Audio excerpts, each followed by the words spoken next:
We've been talking about three different sorts of charged objects in class: a point charge, an infinite charged line, and an infinite charged plane.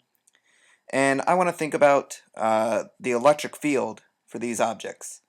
We have an equation for the electric field of each object that says what that electric field looks like. And in particular, I want to think about their dependence on distance.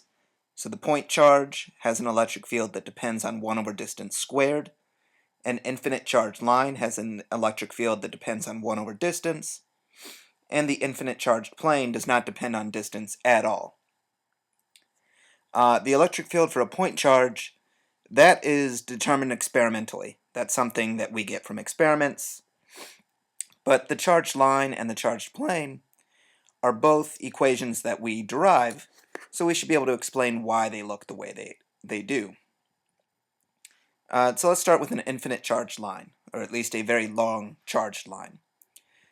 We can think of this as being made up of a whole bunch of individual charges. So there they are, a whole bunch of positive charges. And for any point in space x, I'm going to define a region of influence. So this little gray region here, the idea is that any charged points that fall within that gray region are going to influence the electric field at point x. Any charged points that lie outside that field of influence are essentially going to cancel out and have essentially no influence on point x. So sort of how this claim works is if I think of points outside of that gray region, outside my field of influence, I can find a pair of points above and below that region of influence that if I draw the vector from that point to my spot x in space, those vectors I'm going to say are almost entirely up and down, in which case they would cancel out entirely. If one was completely down and the other was the same length completely up, they would cancel perfectly. My claim is that they are almost straight up and down, and so they more or less cancel completely.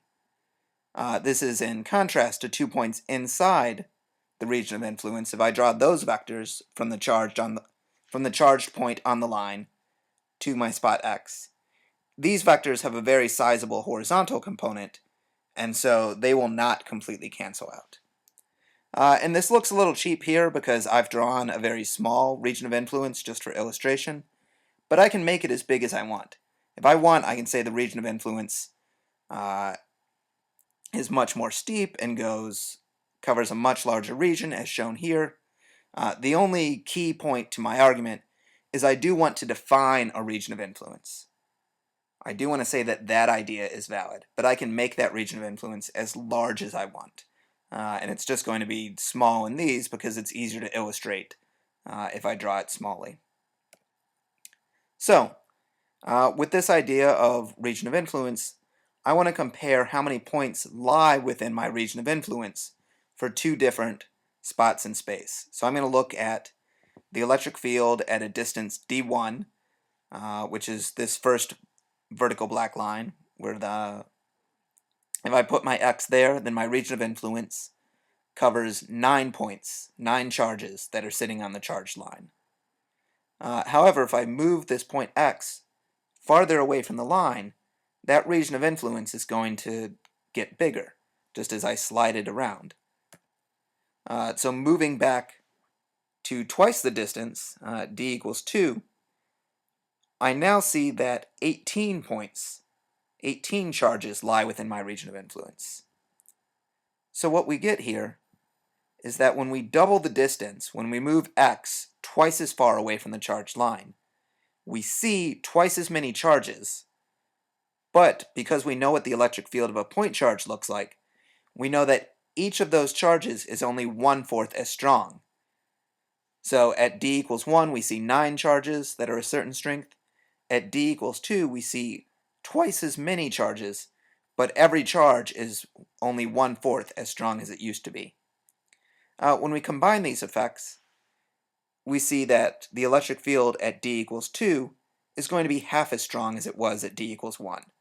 And that is exactly the behavior that we get for an electric field that depends on 1 over distance. Not 1 over distance squared, like an individual point charge, but 1 over distance. That will make the electric field half as strong when we move twice as far away. So that's the idea for a line.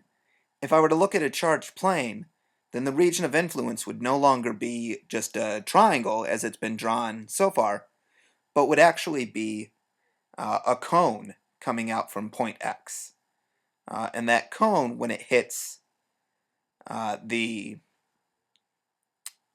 charged plane, is going to enclose a circle of charges. So here's our charged plane. Every one of these points represents an individual charge. At a distance d1, oh, excuse me, here's a video sort of showing this idea. So here I have a flashlight, and there's a cone of light coming out of this flashlight that's going to encircle a circle of charges on the page, and as I move that flashlight, that circle is going to get larger. So moving the flashlight away, I see that my circle, my region of influence, is going to enclose more and more points on my charged plane. So at d equals 1, we get a region of influence of a certain size that's going to encircle a certain number of points on the charged plane, in this case 32 charges. If I move x twice as far away, then the diameter of this circle is going to get twice as large, which means the area of the circle, the number of points it encloses, will get 4 times as large. So at d equals 2, we're now going to enclose 128 charges in our region of influence. And so, doing the same sort of logic as last time, what happens here is our two effects are we move twice as far away, we see 4 times as many charges at d2 as we did at d1, and each of those individual charges at d2 is 1/4 as strong as they were at d1. So we get 4 times as many charges, every charge is 1/4 as strong. Those two effects perfectly balance, and we get an electric field for a charged plane that does not depend on distance. So that is where our sort of justification for the electric fields for charged lines and charged planes come from. We can also see from here why this is an equation for an infinite charge line. Here, the charge line we're looking at is finite in length. There is a bottom to it down at the bottom of the screen and a top near the top of the screen. For a point x that's sort of near the middle of the line, my argument works fine. I move twice as far away, I see twice as many points, and I get the same result for a finite charge line as I would for an infinitely long charge line. However, if this point x were near one of the ends of our finite length line, then as I move far away, that region of influence might spread out past the end of the line, and as I move from d equals 1 to d equals 2, if I'm up near one of the edges of the line, I won't actually see twice as many charges at d equals 2. I'll see more than I saw at d equals 1, but if I pass the end of the line, I won't see twice as many. And so that's why our equations, we say they are for infinite or very large objects, with the idea being that as long as we aren't near the edges, everything will work fine. Our arguments will work out for us.